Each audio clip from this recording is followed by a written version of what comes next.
Hello and welcome to the Data Engineering Podcast, the show about modern data management. Have you ever woken up to a crisis because a number on a dashboard is broken and no one knows why, or sent out frustrating Slack messages trying to find the right dataset, or tried to understand what a column name means? Our friends at Atlin started out as a data team themselves and faced all this collaboration chaos. They started building Atlin as an internal tool for themselves. Atlin is a collaborative workspace for data-driven teams, like GitHub for engineering or Figma for design teams. By acting as a virtual hub for data assets ranging from tables and dashboards to SQL snippets and code, Atlin enables teams to create a single source of truth for all of their data assets, and collaborate across the modern data stack through deep integrations with tools like Snowflake, Slack, Looker, and more. Go to dataengineeringpodcast.com/Atlin today, that's ATLAN, and sign up for a free trial. If you're a Data Engineering Podcast listener, you get credits worth $3,000 on an annual subscription. When you're ready to build your next pipeline and want to test out the projects you hear about on the show, you'll need somewhere to deploy it, so check out our friends over at Linode. With their managed Kubernetes platform, it's now even easier to deploy and scale your workflows, or try out the latest Helm charts from tools like Pulsar, Pachyderm, and Dagster. With simple pricing, fast networking, object storage, and worldwide data centers, you've got everything you need to run a bulletproof data platform. Go to dataengineeringpodcast.com/Linode today, that's LINODE, and get a $100 credit to try out a Kubernetes cluster of your own. And don't forget to thank them for their continued support of this show. Your host is Tobias Macy, and today I'm interviewing Peter Fishman and Dan Silberman about Mozart Data and how they're building a unified experience for the modern data stack. So, Peter, can you start by introducing yourself? I'm Pete Fishman. I go by Fish, and I am the co-founder and CEO of Mozart Data. And Dan, how about you? Hi, I'm Dan Silberman, co-founder, CTO of Mozart Data. And going back to you, Pete, do you remember how you first got involved in data? Like many people in the data space, I am a failed academic. So after actually finishing the PhD and realizing I really loved the Bay Area and wanted to stay in tech, I actually sort of fell accidentally backwards into sort of applying those empirical skills that were sort of grinded at through my many years in college and grad school, then turning that into a career in technology. And Dan, do you remember how you first got involved in data? I first got involved in data. I wasn't officially a data engineer. I was more of an application engineer, but I've kind of always worked at smaller companies that didn't have dedicated data engineering needs. I've just kind of been picking it up as I've gone along and working with analysts throughout pretty much my whole career. Yeah, it's definitely how I think the majority of people who call themselves data engineers now ended up in the role. And so in terms of the Mozart Data project, I'm wondering if you can just give a bit of an overview about what it is that you're building there and some of the story behind how it came to be and why you decided that this was the problem that you each wanted to focus your time and energy on. Well, a couple of things. It starts with, I think the best projects tend to be scratching your own itch. Dan and I were both kind of wanting to start something together. We've been good friends for 20 years. And, we sort of thought, what is the ultimate combination of our two skill sets? Dan's being sort of as an engineer and myself being sort of more data science. Like that ends up sort of looking like something in the data space where we've both been sort of working for the last 15 years apiece. And really it started with, what are the tools that we most loved building or thought were really critical or maybe overlooked sort of more broadly at our last few jobs? So we really thought about the tools that we consumed on a day in, day out basis, that companies essentially spending lots and lots of money on people like myself and Dan in order to build and provide internally. So in terms of the specifics of what you're building there, I know it's focused around the so-called modern data stack, which has become the latest entry in buzzword bingo. So I'm wondering if you can just start by giving a bit of a sense about what it is that you're layering on top of that and why you think that that is where the particular area of focus can and should be, at least for the efforts that you're deciding to build this company around. We're basically building, the all-in-one data platform. So we handle pulling data into a data warehouse. We manage a data warehouse for you. We're using Snowflake under the hood. And then various tools for scheduling data transformations once data is pulled out of your tools, observing how data is flowing through your pipelines, getting notifications of failures, some tools for cataloging and managing data governance, that sort of thing. We kind of try to handle all of the core data engineering that teams are building the world over and lets you focus on the specifics of your data and how you want to organize it. And then you can use tools like, charting tools, BI tools, whether that's going into machine learning tools, whatever you want to do, kind of getting all of your data into one centralized data warehouse and then organizing it. We want to make that as easy as possible. The whole idea around the modern data stack is that it's intended to make all of those infrastructure and engineering aspects easier or sort of obviate them in certain ways, where the idea is that you can just throw a credit card at the problem and set up Fivetran and Snowflake and dbt and Looker, and you've got your data engineering, you're done, and you don't need to worry about all the specifics. But as we all know, there are all the integration aspects that go along with it. I'm wondering what you identified as the missing pieces in this modern data stack ecosystem and what people are deciding to try and build around that makes something like Mozart useful or necessary for engineering teams or organizations that maybe don't have a dedicated data team. I think the first thing that I want to call out, where I'm in deep agreement with you, is it's really magical to think about, the buzzword, the modern data stack. What it really is talking about is this evolution from needing a small or not so small team of data engineers, a sort of big budget for a data warehouse just to get started. And today that doesn't look like it at all. Today, like you said, through a variety of tools, you can get started with pretty much like swiping a credit card, not just tools like Mozart Data, but all sort of the components of the modern data stack. For the most part, there's a self-service offering or even a free offering that you can just get started with. So it's really incredible that the bar a decade ago used to be you'd hire a few data engineers, you'd sort of toil and test some different technologies for a few months. Today, that looks like in an afternoon, you can basically be spun up with world-class data infrastructure. So when we think about kind of the opportunity in technology, it's to be opinionated and bet on what you think are the core winners of sort of a landscape. So that's really what our product does. It's trying to make some of these core winners even more accessible. So on the one hand, we talk about like how incredibly trivial it is to spin up a modern data stack, but in practice, that's not the case. Now, if you're an experienced data engineer that's been through the rough and tumble before the days of this was an easy, simple credit card swipe and lots of simple button clicks just to get started, you might say, well, no, actually, it is crazy easy. And yes, it is much easier than it was, even 5 years ago.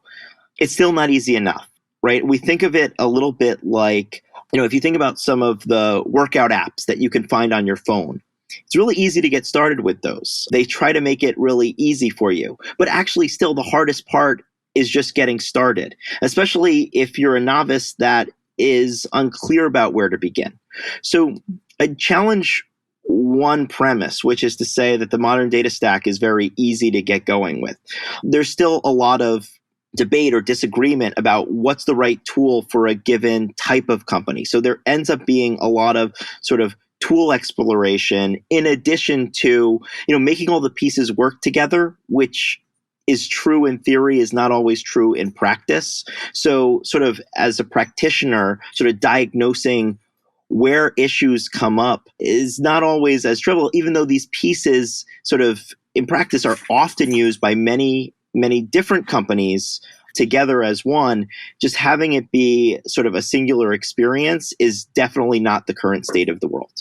And as far as the particular use cases and workflows that you're focusing on, or any maybe industry verticals or horizontal layers and the target end users that you're focusing on, I'm wondering if you can give a sense about how you thought about that as you started to design and build out the Mozart platform, and some of the ways that those focuses in terms of persona or industry have informed and helped you with prioritizing the features and user experience of the system. I would say we're very industry agnostic intentionally. The questions that a finance company or a healthcare company or a gaming company has, The questions are different, the data is different, but the tooling that you need to answer those questions is pretty much the same regardless of industry. So I would say that the thing that's very consistent with our tool, we're a tool for data analysts. You generally do need to know SQL to get a lot of value out of our tool, but I actually shouldn't say data analyst. Like, a lot of our customers would not call themselves data engineers, would not call themselves data analysts. They're people that are, have titles like marketing ops, sales ops, where they've maybe picked up some SQL along the way.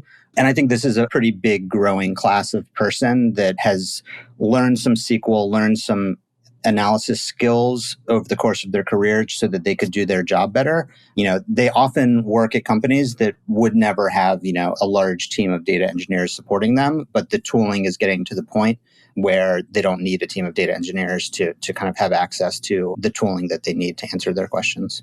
Going back to the sort of sharp edges or problems with the ways that the modern data stack has been manifesting and some of the ways that you're thinking about Mozart Data, I'm curious what you have seen as the kind of necessary level of experience or background knowledge to be able to actually effectively build and integrate the various components of the modern data stack, and how you're thinking about being able to, smooth the on-ramp for people who maybe don't have all of that necessary background expertise, and be able to build in some sort of gradual exposure of complexity so that they can, sort of making the easy things easy and the hard things possible, and just how you think about that aspect of the overall problem of being able to put data to work and actually gain value from it without necessarily having to hire on a full team of data engineers and data scientists to, spend months on the problem.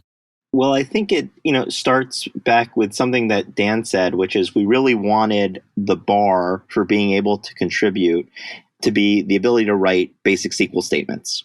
So there's sort of a theme that you'll see in some data tooling, which is there are business users that understand the business definitions. They understand not necessarily what columns mean, but they understand what they want to track and the nuances of their data in order to track them. So, Dan and I, before we started this data company together, we had actually a decade ago started a hot sauce company together.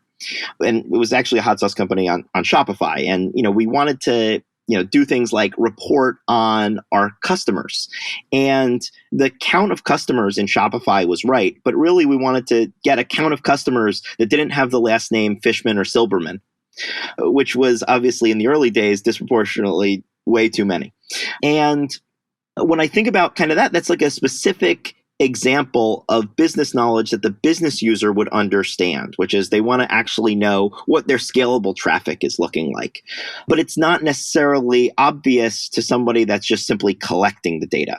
So we want to put the power in the business user's hands. Now, typically that looks like a set of data engineers that are playing sort of telephone and, ambiguous requirements and a lot of frustration on both sides. So, you sort of have this movement to empower business folks in the BI tool, right? So that the BI tool is interacting with a bunch of very clean tables that have sort of sources of truth hooked up to them. That doesn't really happen magically. It doesn't happen automatically. It happens through a lot of pain. And the more you can empower higher up in the funnel, the less sort of shared pain in that organization there is. Getting back to your question, this to me is sort of the evolution of where it's not so much the failure of the modern data stack, but the problems of the modern data stack begin, which is just because it's easy doesn't mean that it's producing more sort of magic. And just because the tooling, aside from being more powerful, is also better integrated, again, there's just so many problems. You can think of it as downstream that you want to work back from, that we think that there's incredible opportunity, especially as that population, and Dan alluded to, the folks that are in marketing ops, rev ops, biz ops, sales ops, you name it, blank ops, that are really becoming SQL proficient, becoming sort of data savvy, data proficient. As that population grows, you're going to see more of those sort of downstream problems. As amazing as all the tooling is, upstream of that, it's almost irrelevant if, we're creating more problems downstream. So that's kind of where we saw the modern data stack underserving organizations, especially smaller businesses that don't have, a giant data team to play many, many, many, many hours of telephone with. So we see that falling down kind of just in the actual usage and production, and we want to sort of start towards the end and work backwards. So start towards, how is a real practitioner using data, getting value out of data, running into roadblocks in the setting up of the data, and we wanted to make that as easy as possible. I can give one specific example of something we're thinking about now is data governance. So like the sales op, marketing ops, the operations people, they might think in terms like, hey, we want the marketing team to have access to this data, and we don't want, this other team to have access to this data. And, the sales team needs access to some other data, and they know that they can't have access to the HR data. And ideally, all of the data is in the same data warehouse. So the data engineer has to kind of translate those requirements into database roles and users and all the permissioning that goes along with that. So we try to find kind of, simple interfaces that the operations sort of thinking can be translated into and obfuscate, the actual roles and permissions that are existing in the database. In terms of the actual platform that you've built and some of the engineering work that you've done to be able to paper over some of these complexities of the data stack, I'm wondering if you can talk about the overall system that you've built and maybe where you actually started the engineering effort to be able to iterate from and understand how to best explore this space of being able to present the modern data stack as this unified experience that people who don't necessarily think about themselves as data engineers or analysts are able to use effectively. I'll start by saying we had a healthy set of design partners. So first off, Dan and I have both built this product a number of times at different companies. So I spent the biggest chunk of my career at Yammer. And at Yammer, we built a tool called Avocado. And Avocado was sort of an inspiration for some combination of Mozart and Mode Analytics, which are the sort of two companies that came out of the brains of a lot of people on that team. And what that looks like is what are sort of the tools that basically get data to a central place, and then the tools that can then visualize that and share that within an organization. I think it started with what have we built kind of in the past and what has kind of served us. And Dan, of course, has done something similar at Clover, his most recent job. So we had sort of some experience building tooling like this. On top of it, we work with some great people that have lots of opinions about how they want their data. So we started sort of not with a bunch of paid customers, but with a bunch of people that were willing to give us feedback on what we were building.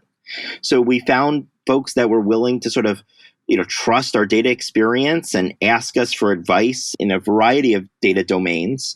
And we asked those people to tell us what was important to them. What is it that kind of they most wanted from a data tool, or where were they running into roadblocks as they tried to spin up their data infrastructure? So we had a lot of great, before we got started, inspiration.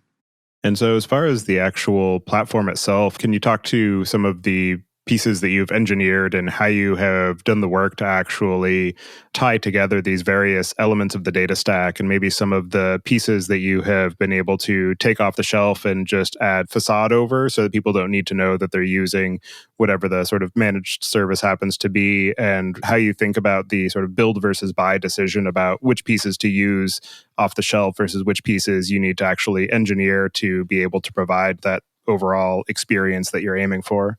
So I would say our system is, ETLT. We don't really care to have the argument of should it be ETL or ELT. You should extract data from your various systems, transform it a bit, load it into a centralized data warehouse, and then do more transforming on top of that. We use a company called Fivetran for a lot of our initial connectors. That's definitely something I would highly recommend that you buy.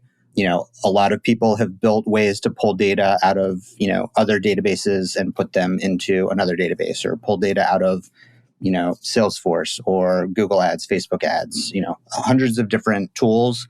Those connections have already been built, whether it's Singer Taps or Stitch or Fivetran, et cetera.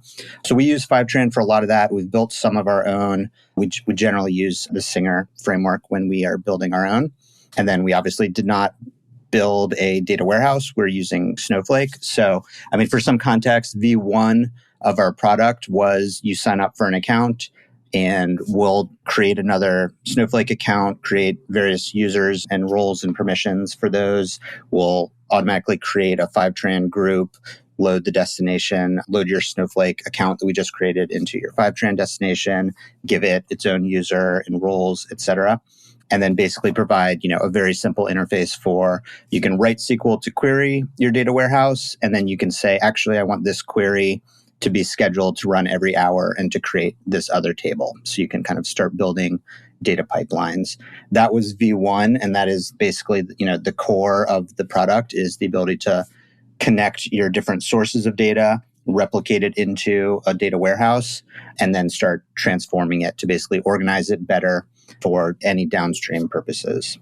And then on top of that, since then, we've just kind of been layering on, notifications when there's failures, ways to observe how data is flowing through your different pipelines, ways to catalog your data. And like I was talking a minute ago, ways to layer on data governance, things like that. And as far as the engineering projects that you have focused on as you're building out this platform and trying to tie together the experience, I'm wondering what have been some of the most interesting or challenging aspects of putting together this platform and thinking about how to design it in a way that's approachable for people who don't necessarily want to spend all of their time on the engineering aspects, but still flexible enough to support people who do. So I think you actually hit on something earlier. We want to have a low floor and high ceiling. And that was one of the key design principles, which is to say the low floor being anybody that can write SQL can be a data engineer. So, and the idea being you don't need to hire a data engineer until you're hundreds of employees. And this is sort of a radical perspective or a radical opportunity that I think many in the modern data stack share, which is to say, kind of like Dan was mentioning, now that extracting data from a set of tools that are very standard across tech companies has become sort of a solved problem, now the challenge becomes how do you get access to that data, understand that data, give the right permissions on top of that data. So I would say that when we think about kind of diving into this problem, we started there. One thing that we do a little bit differently from most of these platforms is kind of how we approach building pipelines. So rather than, tools like Airflow or dbt, you need to tell those systems, basically do this task. And then when that's done, do this task. And then when that's done, do these two tasks. And when those two are done, do this task, things like that. We've built a system for basically parsing through the SQL that our customers write to determine how their tables are actually connected without them having to tell us. And then we can present that to them as here is the data lineage in reality, regardless of kind of how you imagine it should be, which takes a big step away from the user.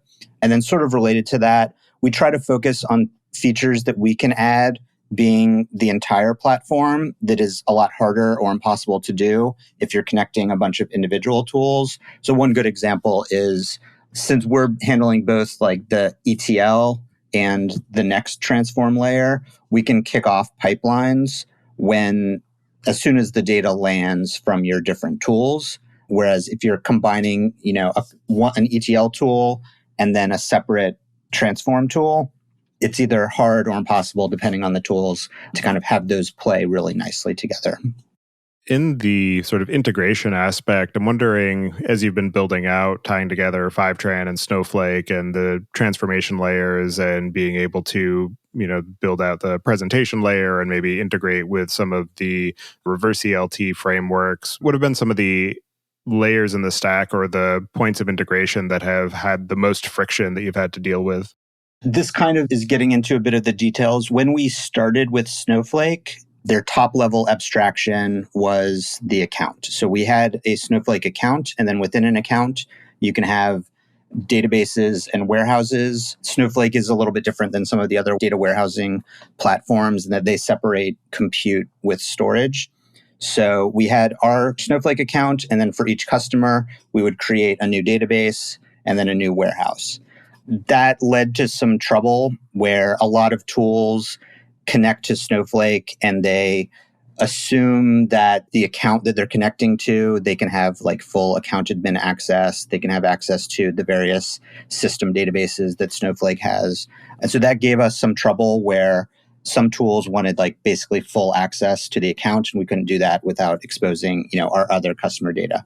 Since then, Snowflake has added another layer of abstraction on top of account. That's the organization. So now an organization can have many accounts. So now we're migrating our architecture to be, Mozart is the organization, and then each of our customers gets their own Snowflake account, which solves a lot of these problems. But along the way, that has definitely been something that we've struggled with. That's true for many tools. You hit on a few, but reverse ETL, obviously data warehousing, a lot of the initial kind of use cases weren't to sort of put them all together in an all-in-one. So digging more into what you were saying about having a low floor and a high ceiling, where you want to be able to give people the ability to dig deeper into the stack once they gain a certain level of familiarity or comfort with it. I'm wondering what have been some of the areas of kind of progressive exposure that you have engineered into the project, and some of the stages in the life cycle that you work hardest to automate, and the pieces that you feel like need to be in the control of the end user because it's very specific to how they run their business or what they want to be able to ask and answer questions about.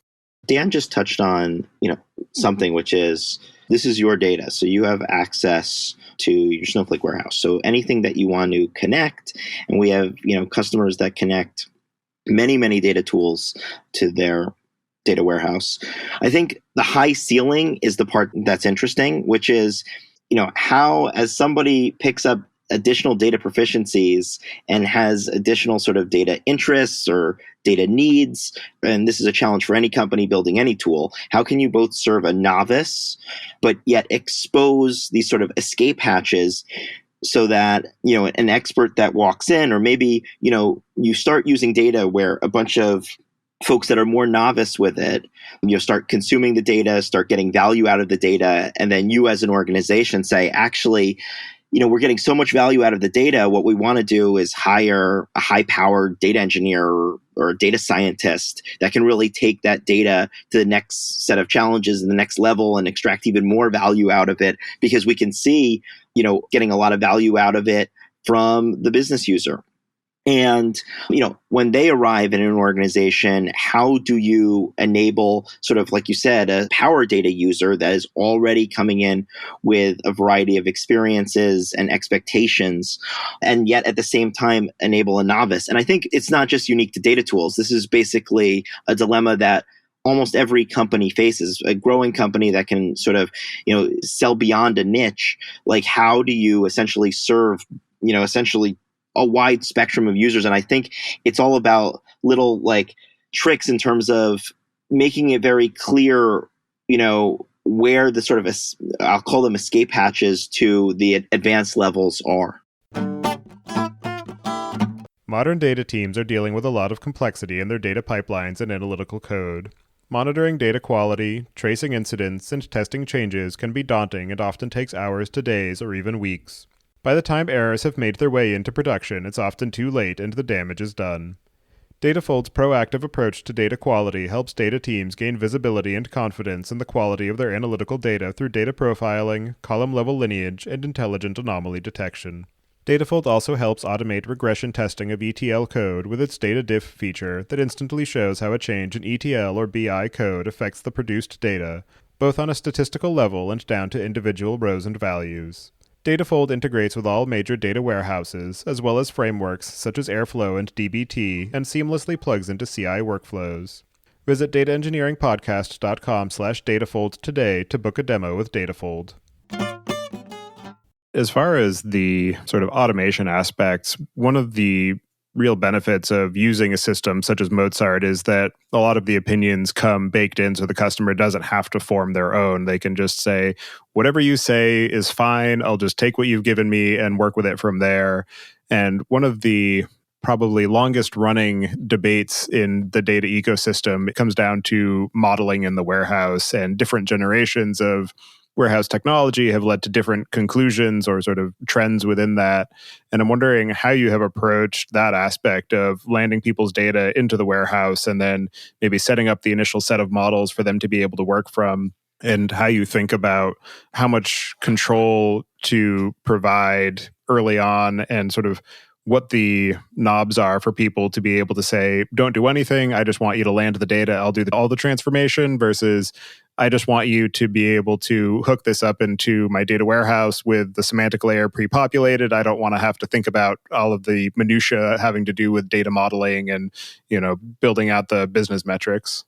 To me, honestly, the debate has been settled in my mind just for practical purposes. There's so many good tools that have built these connectors. They don't know your specific needs. So if you're going to use a tool like Fivetran or Stitch, you have to accept that they're going to land the data in your database, a fairly generically useful schema.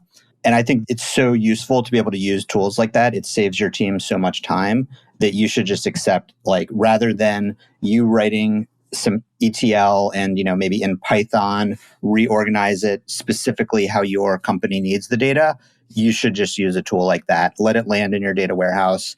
Also, for practical purposes, data warehouses are so powerful and relatively cheap now that you might as well do the specific transforming that into your company's needs in the warehouse. And, if there's actually, 5 different needs for some data, then build, 5 pipelines and end up with 5 different tables that different teams are building their dashboards on, or combine it with other sources. So I think for practical purposes, ETLT is just the way to go, and accept that it's going to land in your warehouse in possibly not the ideal state, but that's not really a problem. It's also interesting to talk about the sort of semantic layer that has been gaining a lot of attention lately and its role in the modern data stack, and how you think about it at Mozart as sort of, because of the fact that that is the closest to the business use case, because you need to have these specific metrics defined to be able to aggregate across these different dimensions and be able to ask and answer questions rapidly. I'm curious how you're thinking about integrating that and simplifying the experience of people, as this is an area that is seeing so much, I want to say volatility necessarily, but so much activity in terms of what the experience is actually going to look like, where there isn't really any consensus around it yet. Yeah, it's a good question. I would say we don't solve this super well right now. We have some cataloging functionality. Right now, we have a couple customers that are using various tools on top of Mozart for that. I might have a better answer in a few months. Kind of in general, how we look at this is we try to look at the tools that are developing around any part of the stack and try to understand, from talking to our customers and talking to other people, what is the majority of the value that people are getting out of these tools, and can we replicate some of that in Mozart and leave it as, if you really, really want to go deep on this, you're probably going to want to use a tool that's dedicated to just that. If you're okay with getting kind of the majority of the value in a way that we can bring it, then we'll try to do that. I don't think a lot of these types of problems get surfaced in an early data evolution. So, this might be sort of debt that you're creating in terms of, maybe multiple definitions, or maybe, multiple columns with similar meanings. But, I think of those as more enterprise problems and larger sort of companies with a variety of legacy reporting and legacy data and legacy systems. So we haven't jumped into solving this problem, mostly because we think of it as not quite aligned to our initial customer. Now, I've worked at a number of sort of large organizations in my career, and these are real problems that these companies face. I've even at late stage, or now you start to see them earlier and earlier. So these are real problems that these companies are solving. And we see kind of our biggest customers sort of starting to face a lot of these challenges. But I would say that for early companies, I almost exclusively see the problem as, how to get started, how to bring in a new data set, how to start, essentially a lot of the value comes from just the ability to consume it in any way, shape, or form, which is, why sort of the most popular BI tool in the world is still Excel, because it's really good at being able to get really anyone, using data in some way. So I still see sort of the hairiest problems to tackle just really being on the getting started side. We do find that as customers mature, they start sort of running into more problems in that domain.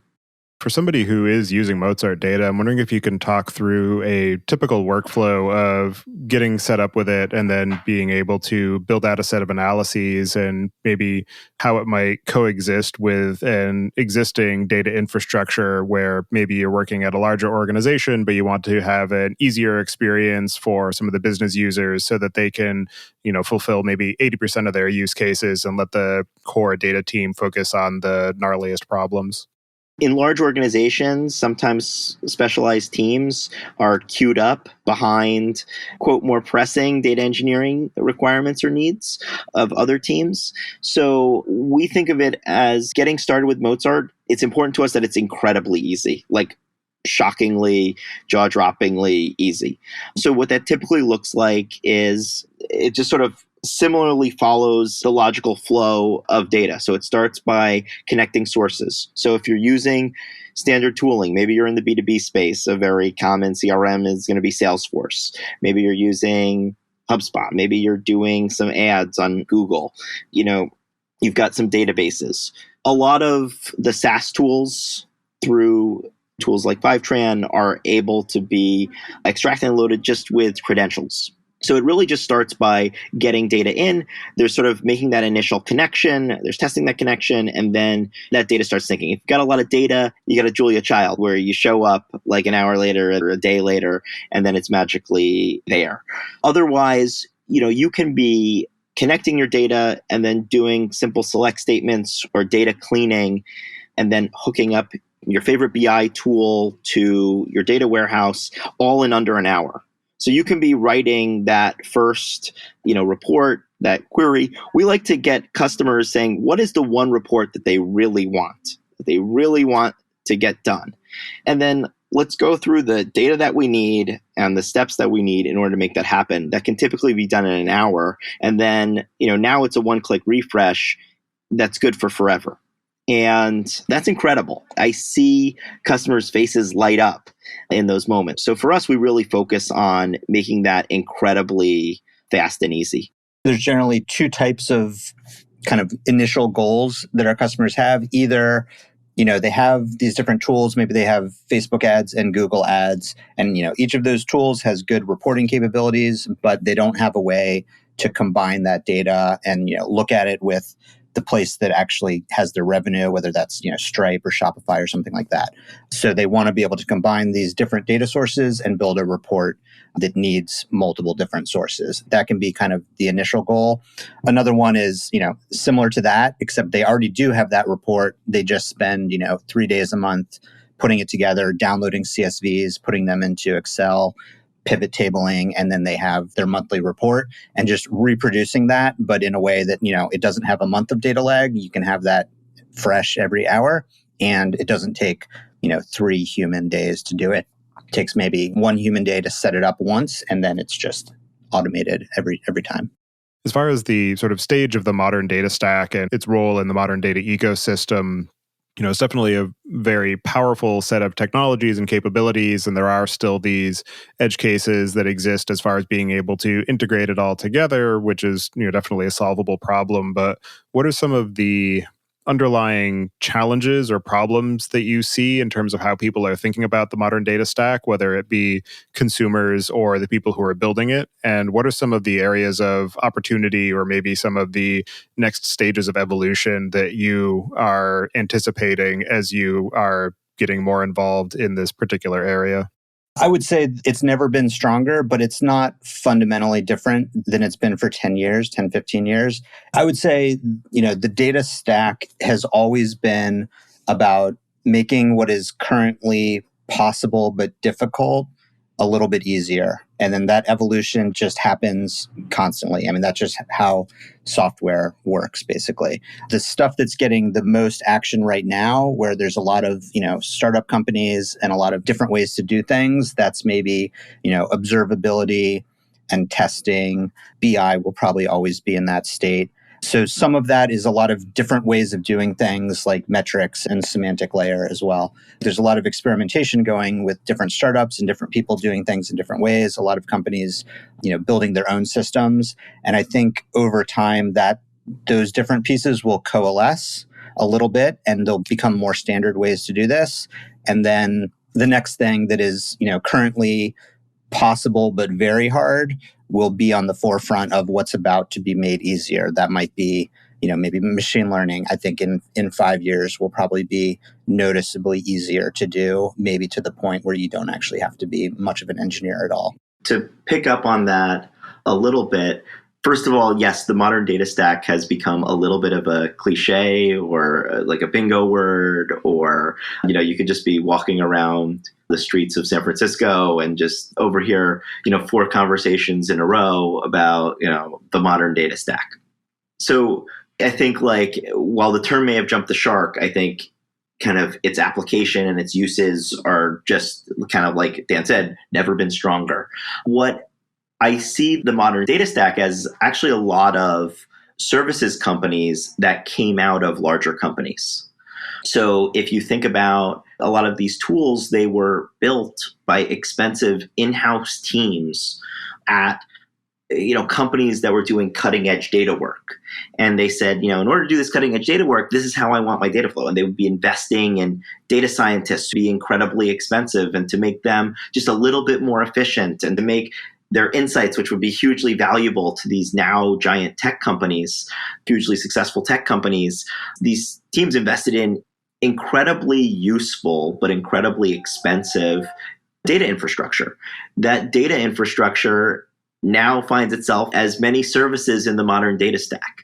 The modern data stack is essentially totally ripped off of the modern data stack of 10 years ago, like Dan mentioned, plus all of the advances that were happening sort of within some of these great Web 2.0 companies, and essentially now are available not just to the latest stage or wealthiest or public companies, but now actually available sort of more ubiquitously. As far as the work that you've been doing with Mozart and some of the ways that you're seeing your customers and early design partners working with it, what are some of the most interesting or innovative or unexpected ways that you've seen it applied? One great example, I think, so we fairly recently added what we thought of as kind of a niche feature where you can take any table, hook up a Google Sheet to it, and we'll sync this table. Whenever this table changes, we'll update it as a tab in a Google Sheet. We were thinking of this as sort of a way, one thing we haven't mentioned, we don't do BI. We generally say, then you hook up your favorite BI tool. That might be changing, but this was sort of a way to bootstrap people who hadn't yet chosen a BI tool. So you could keep using Google Sheets as your BI tool. One of our customers is now basically using one massive Google Sheet as their customer support CRM. So they had, over 100 people on their customer support team were using a BI tool. They had, 100 plus seats in a BI tool. Basically what they were doing, they were pulling data from their application databases and various vendors. They could see where they ship large things to their customers. So they were pulling in data from a bunch of different of their tools, organizing it so that they could have a simple lookup tool. They would have everything about a given customer, so their customer support team could look up things in shipment and everything they need to know about a customer in one tool. They were basically able to save 100 plus seats from their BI tool by just using Google Sheets. I would go in a little bit of a different direction. One of the companies that I think is using, our platform the best is Mozart Data. So we consume our product internally quite a bit. We have a series that we call Mozarting Mozart. We try to be a very data-driven, B2B company ourselves. So there are real things that happen to the internal, data analysts or business folks in our organization where, basically the tool Mozart is trying to solve a problem, or when it doesn't, it ends up being a hack day project that typically ends up winning a sort of silly hack day prize. So we have a series that is really just about real practitioner problems. Dan and I actually, have, in our Mozart account, we have like a date table, right? So just something as simple as whenever you want to do a cohort analysis, you need basically a left table to join to that's just essentially a set of dates. Because it'll always be the case that there's, some cohort with effectively, missing in one of essentially the date periods that you need. So this is something that comes about when you're actually doing that work. So one of our sort of core principles is obviously, much like many companies, is dogfooding, but it's to Mozart.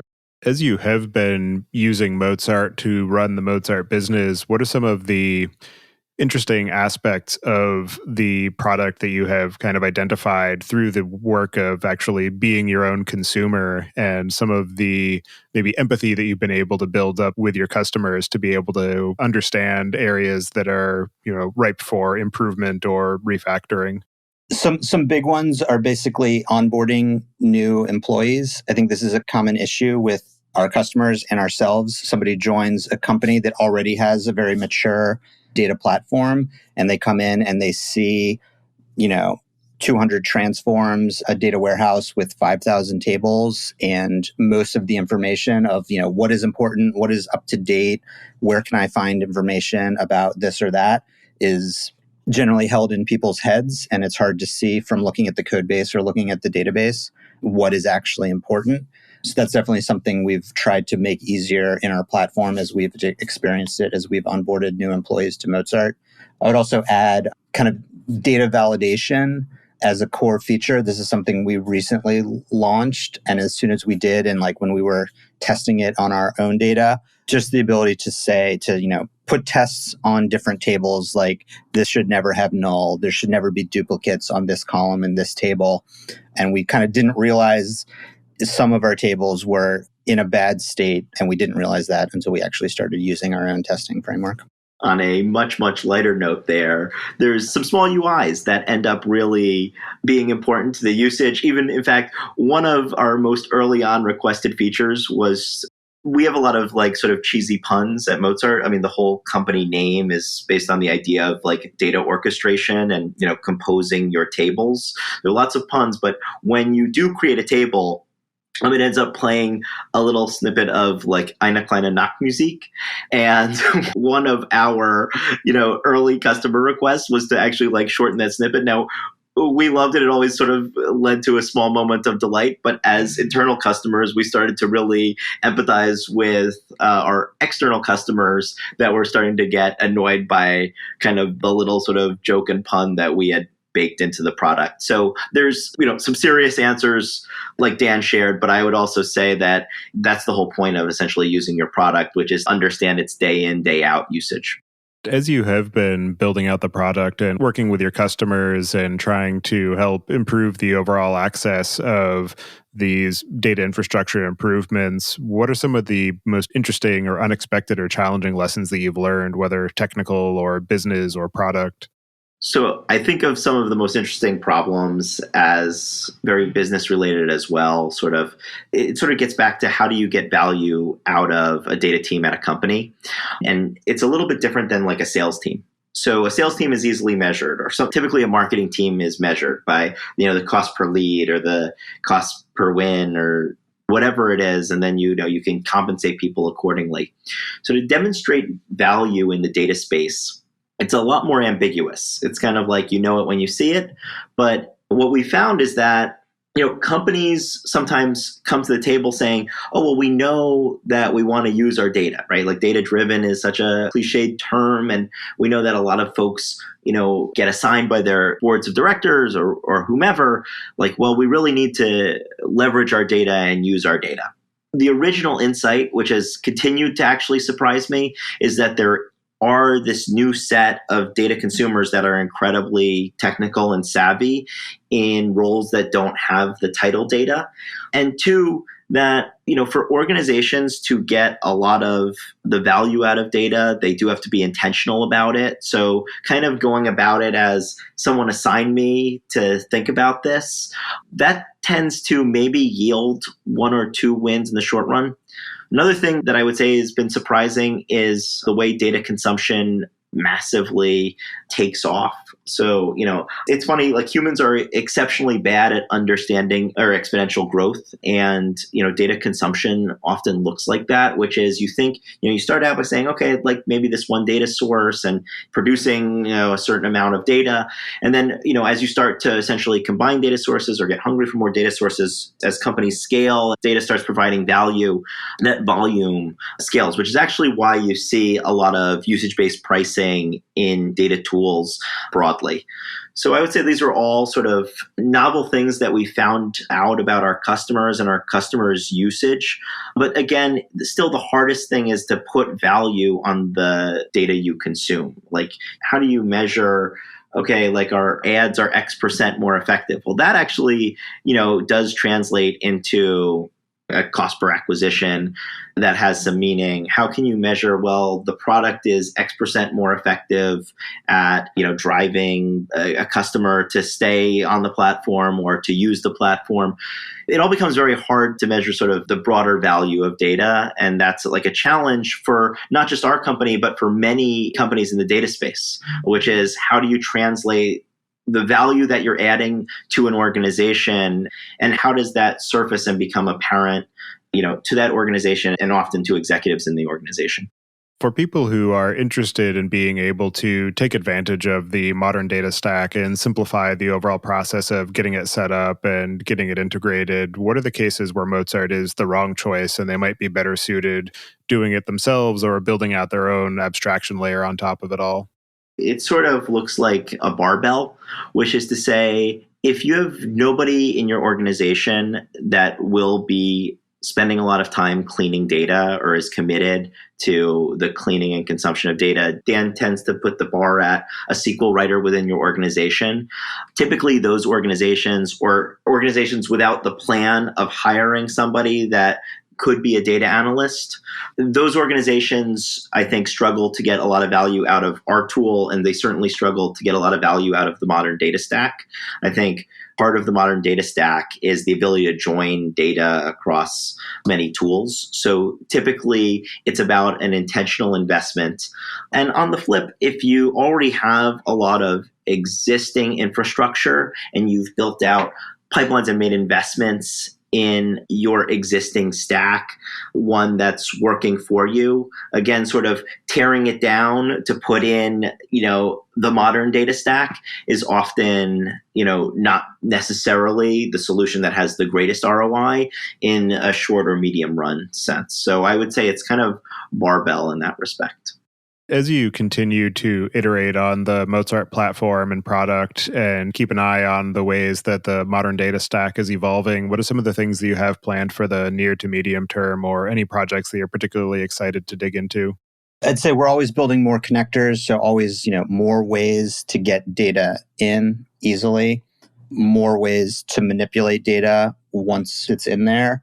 And then, like I said, we're always looking at the cutting edge of tools that people are building that you can hook up to your data warehouse and get extra value. We tried to figure out what is the core value, what are the core feature sets that people are using these tools for, and can we and should we bring some of that into Mozart? So currently, the way that Mozart is set up, we create a Snowflake account for you and we manage that for you by Q1 of next year. So very imminent. If you already have a Snowflake account, you can just hook Mozart up on top of that rather than having to use our Snowflake management and use a separate database. So that'll solve some of the problem that Pete was talking about on just the right side of the barbell. If you already have, a Snowflake warehouse and you've got a bunch of stuff built on it, we no longer would dare to ask you to throw that away and use us. Instead, you can use us in addition. Our strategy is to erode the parts of the world that answer is true for. So you mentioned, where is Mozart not a solution? We want to be honest about where the product is today.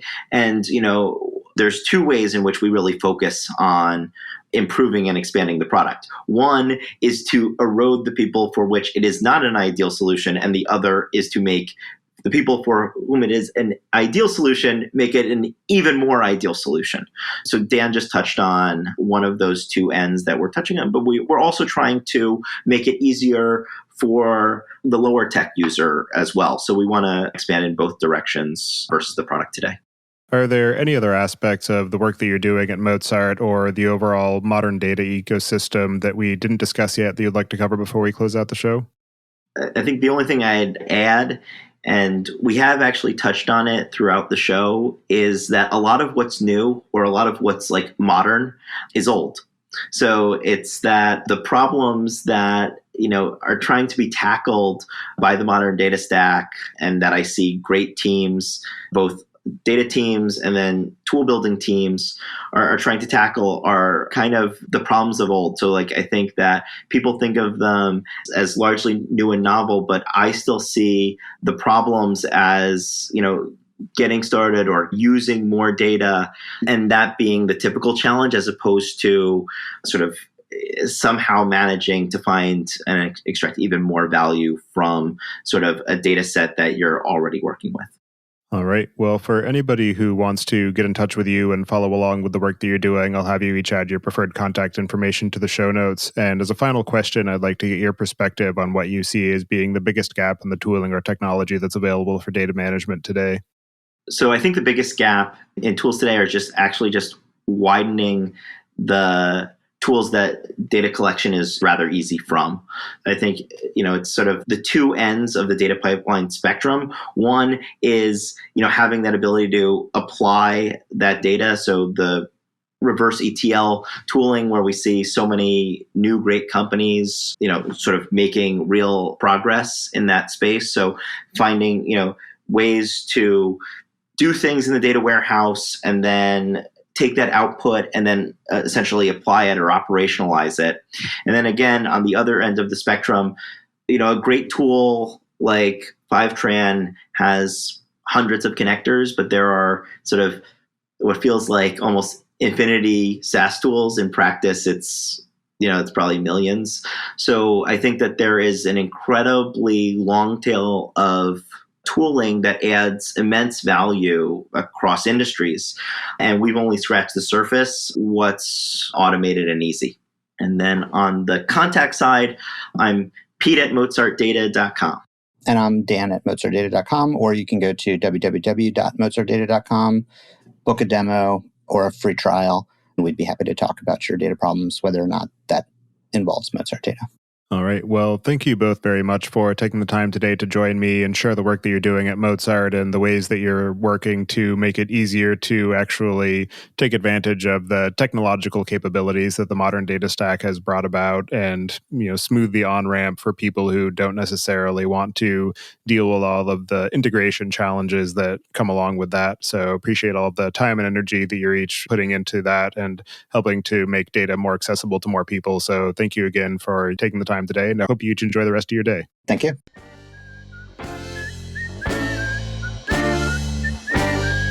Thank you for listening. Don't forget to check out our other show, podcast.init, at pythonpodcast.com to learn about the Python language, its community, and the innovative ways it is being used. And visit the site at dataengineeringpodcast.com to subscribe to the show, sign up for the mailing list, and read the show notes. If you've learned something or tried out a project from the show, then tell us about it.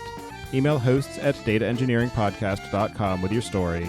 And to help other people find the show, please leave a review on iTunes and tell your friends and coworkers.